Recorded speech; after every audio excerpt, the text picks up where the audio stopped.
Alright, what's up? I wanted to make this video so I can show you guys how to flash your 328i or 325i to the 330i tune with the Bimmerlabs file on the Bimmerlabs website. This is a free tune, so you can utilize your 3-stage intake manifold that you're going to be putting into your 328i or 325, and you can go from the 215 horsepower that the 325 makes and the 230 the 328 makes to the 255 that the 330i makes. This also gives you a lot more low-end torque, and it comes in on the sooner RPM, so it's very good for daily driving.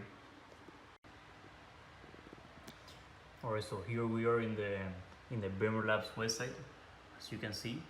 So first thing you're gonna want to do is you're gonna want to make an account, and then you're going to want to make a project for your car, in which you're gonna put which ECU you have, which car it is, the engine, the transmission, and the last 7 digits of your VIN. And then this is going to show you the files that you can download to modify your car. The first thing you're gonna do before you even look at this, after you make an account, is you're gonna want to go to the help section, and you're gonna want to go to Bimmerlabs, which is the place where you download the BMW Diagnostic tools and all of that. So here you go to Extender Tools and you download that, and that's the software that comes with software that you're gonna be able to use to diagnose your car, as well as the flash that we're going to be doing right now. As you can see here in the website, it tells you to skip the step where it asks you to delete the folders as you're installing the software that I showed right here from bimmerlabs.com. So you skip that step. Also, you're going to need a cable. You're going to need a K+DCAN cable, which I recommend you buy from these guys because it's a very reputable company and it's a very high quality cable with quality control, so you don't risk damaging your ECU. As you can see, I have it right here. This is the cable, and it plugs into your computer. And this is the OBD2 port, which will go into your car. Alright, so the first step after downloading the files is to turn off the boot mode. I'm doing this by the website because, as a matter of fact, I'm doing the tune for the first time as well. So if it works out for me, it will work out for you. And you can see the whole process of how to do it, because some people get really confused and they don't know how to do the stuff. They don't understand what the instructions. So I'm just going to go through it myself. I'm going to be the test bed, so everyone can go and follow the same steps and have a successful tune, not break your ECU, and enjoy your car. So let's get to it. First thing is first. To turn off the boot mode, we go here, which is where the file should be if you install the program correctly. So we're going to go to folders, and we're going to go up here, and we're gonna paste it, as you can see up there. Enter, and it opens up the file. So what we're going to be doing is we're going to be adding this information to the end of the file. So we're going to copy this and add it to the end of the file as it's shown right here.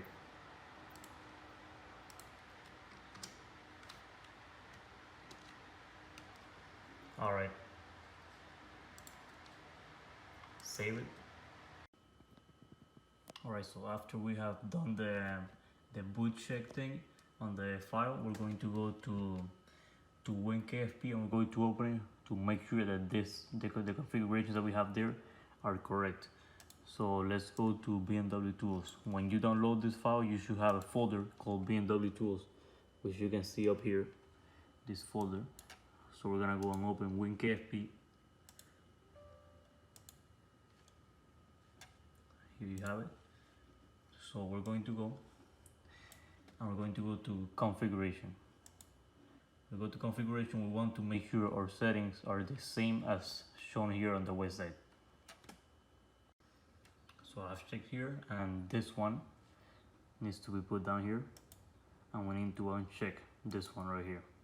So everything else seems to be good so far. We need to get the API trace level, put it at 1. IFH trace level, put it at 1. Let's double check the directory. Everything seems to be good. So we're going to go and press OK. When you press OK, it is going to put up this dialog. So we're going to create it. and we're gonna save the configuration. Alright.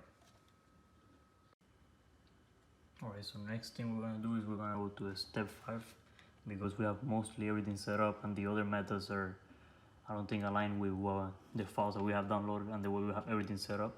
So we're going to go here. So we're going to go and unzip the files, the BAT files, which are the ones that you download that I showed in the website. So first thing you're gonna do is the RSA delete, which basically allows you to mess with your computer and flash it. So it is going to be this file right here. So we're going to extract it.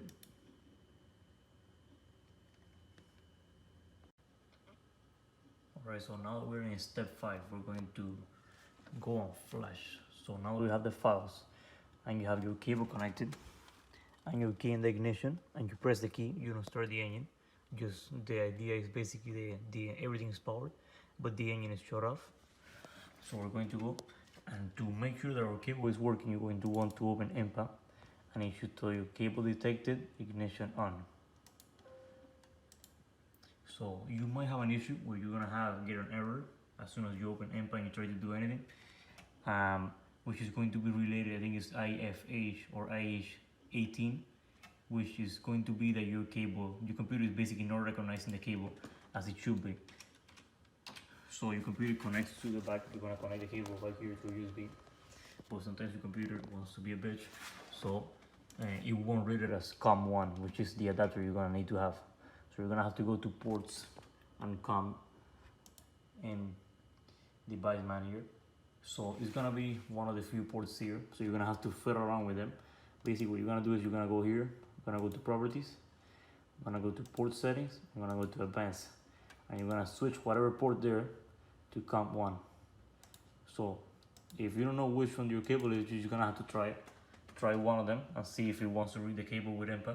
If it doesn't work, then you try another one and keep switching around, because it's not gonna tell you here that this is the cable itself. It's just gonna tell you a random name. So let's go ahead. Now we have the cable connected. The step 5 is to go and flash the RSA delete, which unlocks your DME. So we're going to be opening the file, which is this one right here. This is for my card. Maybe it's gonna be different from your card. It depends. It's the file that they tell you to download. We're going to double click. We're gonna have this screen right here. So according to the instructions, we're going to press enter. This is basically just a warning, and the same way they say it, the same way that I say it, you do this on your own risk. If you screw up your card, it's not my fault. I'm just giving a guide on how to do it, how you might want to do it. I don't take any responsibility if you screw your whole car up. This is just a free tune available, and if you want to do it, you do it on your own risk. Alright, so let's start the process. Before you even begin to do it, you want to make sure, as they say here, that you have to be sure that WinKFP, the program, is closed. It shouldn't be open down here in the taskbar. You want to make sure that it is closed. So then we're going to go and we will press enter again.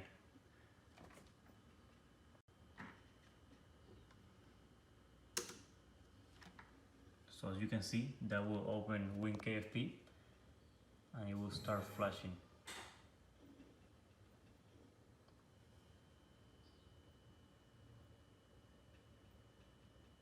This should take around 15 to 30 minutes. Some people say it takes 7. It doesn't matter. You just wait for it to tell you that the job is finished, as it should say right here. So after it is done flashing, we want to go and press enter so we can see the programming status, which should say that it is okay.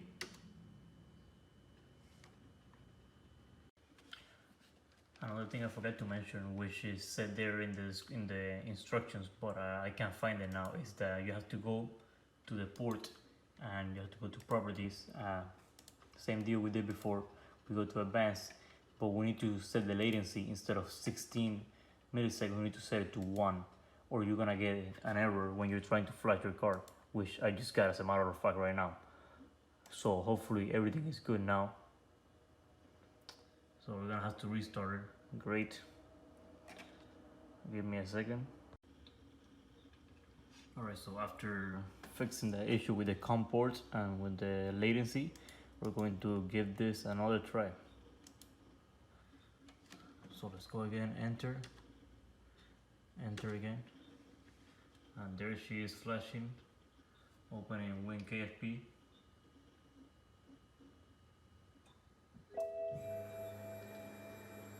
They say your car starts doing a lot of weird shit when you're flashing, so we're going to see how she behaves.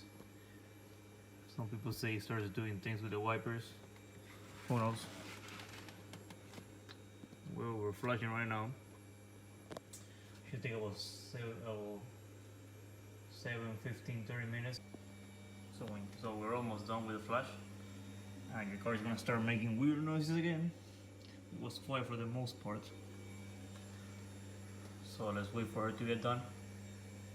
Batch file complete. Press enter to see programming status. So let's see what the next step is going to be.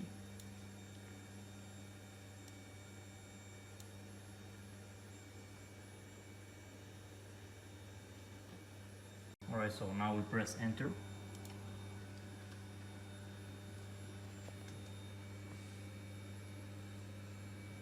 And it should say batch mode ended.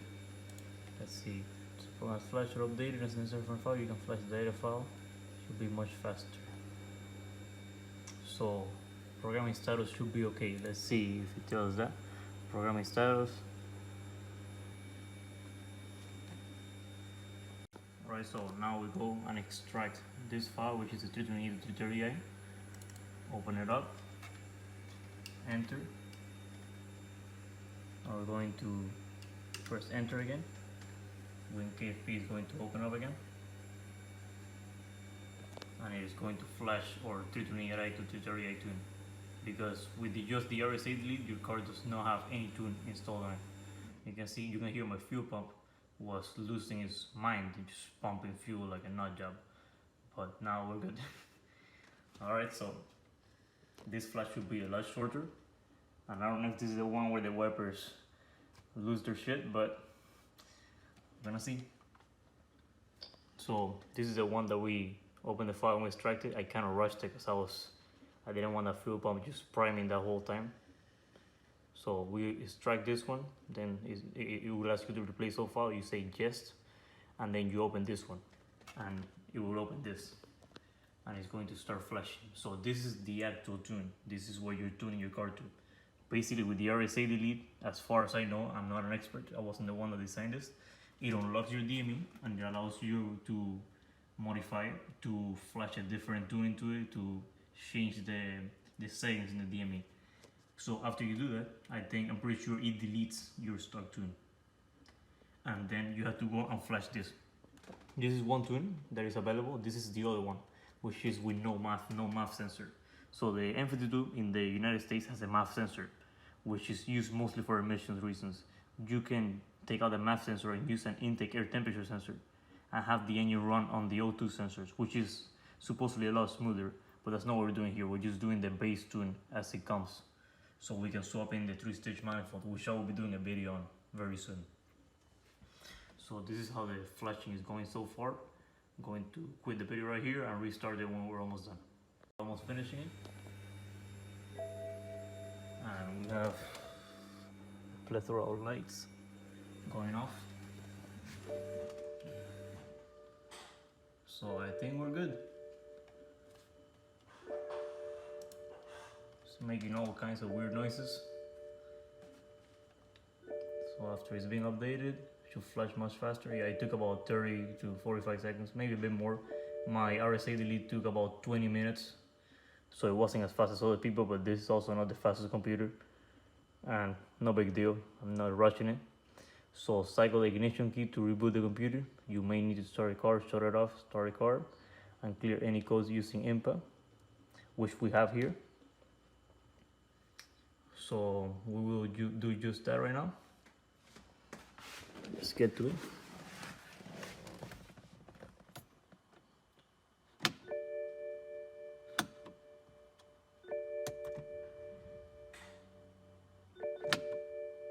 cycle the key a few times.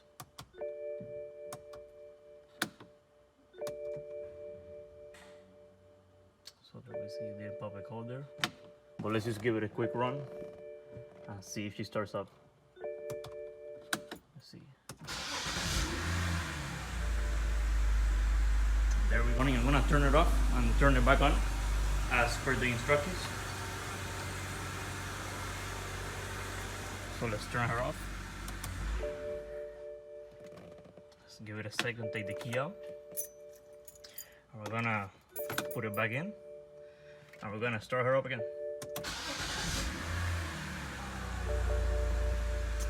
So far she seems to be running good. We have a check engine light, which I will check in a second, so we can see, because obviously when you flash and you mess with the internals of the tune and all that stuff, it is going to pop codes because you're going through all the computer and whatever witchcraft the tune is doing. But the good thing is it's running good, it's running fine. It's running good. So I believe the car is flashed. The next step here is going to be, we're going to go under the hood when the engine is warm tomorrow, and I'm going to plug the disc valves in so we can check how they actuate when you rev it to each RPM, because this is one of the most important steps, because you want to check that the discs actuate, they close and open properly at each RPM range, because if they don't, you have them outside and able to replace them. But if you already saw the manifold in and they don't work, you have to take the whole thing out again to replace the disc valves, and you definitely don't want to deal with that. So it's better to check it and do the tune beforehand. I have not put my manifold in. You do the tune before you even dare to take that all the stock manifold apart, because you want to check how it runs, you want to check that everything is good, you want to check that your DME is good. So the car is running fine. I'm gonna go on IMPA and check the codes. So first thing I did, I went to, let's go back here so I can show you guys what I did, what I went through. So we're gonna go to E90, which is F3, which is gonna apply to all the 3 series from the E9 next generation.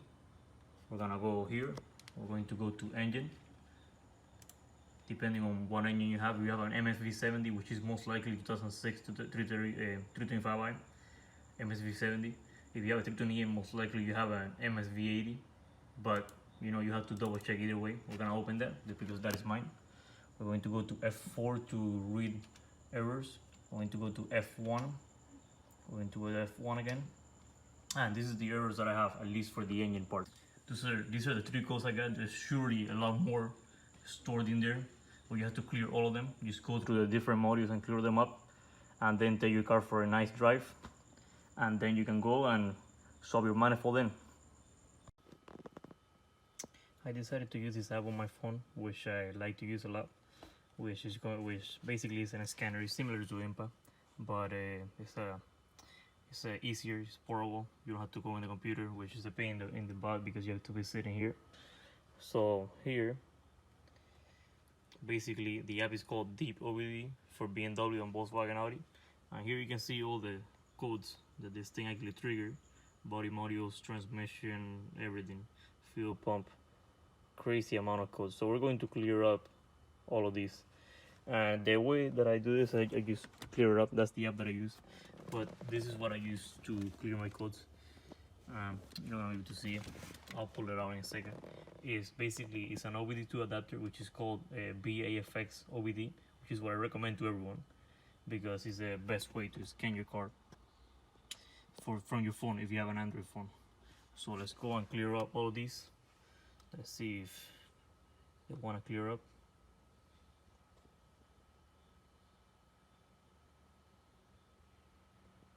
So we cleared everything up. The codes that stayed present were this servo motor code and this, well, another servo motor code, and this is just a code that you get after a certain mileage when you have an X-Drive car. It's just a generic code, and this is the code that I told you that you're gonna get for changing the DME. So I'm going to research these 2 codes, but so far the car starts up good. We'll take it for a drive tomorrow. Alright, so I just went for a drive in the car and everything, and the car feels a lot more powerful, especially on the low end and on the top end, over 4,000 RPM. There's much more low end torque, super easy for daily driving. I'm going to insert the video of a quick wide open throttle pull from like 10 miles an hour, so you can see how it pulls. It's not gonna be as the same as your car, because I have an X-Drive car which has a shorter final drive, but still it should give you an idea. The car is pretty quick, and this is just on a stock manifold with the Bimmerlabs 330i tune.